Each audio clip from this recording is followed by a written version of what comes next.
Hi there, it's Mr. Logue, and here's our next reading log activities from The Other Side of Truth by Beverly Naidu. These questions or activities are about Chapter 10, Thieves and Vandals.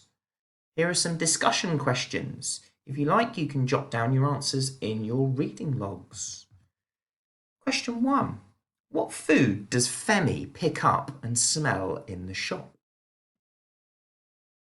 2. What do you think the children couldn't resist going into this shop? Sorry, I'll read that again. Why do you think the children couldn't resist going? Question 3.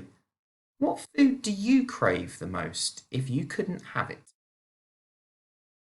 Here's a quote from the chapter. Well, you can tell your story to the police. And the question 4. What does the video shop man think Sade and Femi have done? Pause the video now whilst you have a chance to go through your answers.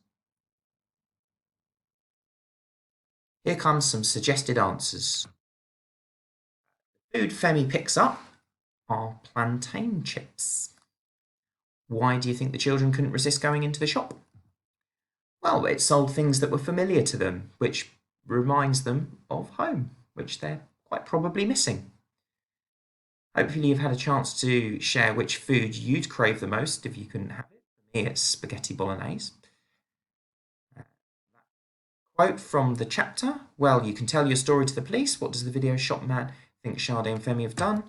He thinks they know the boys who came in and damaged the shop, and they were then there to distract him whilst the boys came in and did that. On to story art.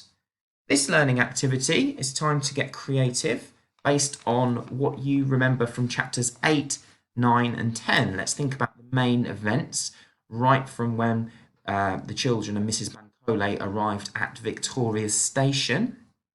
Let's think about all those really key things that have happened since then. First, they were taken into the cafe, and then after Mrs. Bankole met Mr. Angry, they were left there. Then they met the homeless person who stole their holdall. They got to the College of Art. Uncle Deli has gone missing. And then finally the video shop incidents. There's lots of key things that have happened to them over these 3 chapters. What I'd like you to do is create a drawing, painting, or even a comic strip showing those key events. If you prefer, you could just write them down in your reading logs using a table like the one below. I've got a few ideas in there. So one side of the table would say Sade and Femi before chapter 8 and Sade and Femi after chapter 10. So one suggestion, before chapter 8, they're being looked after by Mrs. Bankole. 10, they're alone, although they are being held captive by the video shop man. Before chapter 8, they have a holdall with their clothes in it, and after chapter 10, their holdall has been stolen by a homeless man. So those are just a few suggestions. You can always go back and listen to those chapters again, chapters 8, 9 and 10, and create your story art. All right, I look forward to seeing those. Hopefully you've enjoyed these learning activities so far. Bye for now.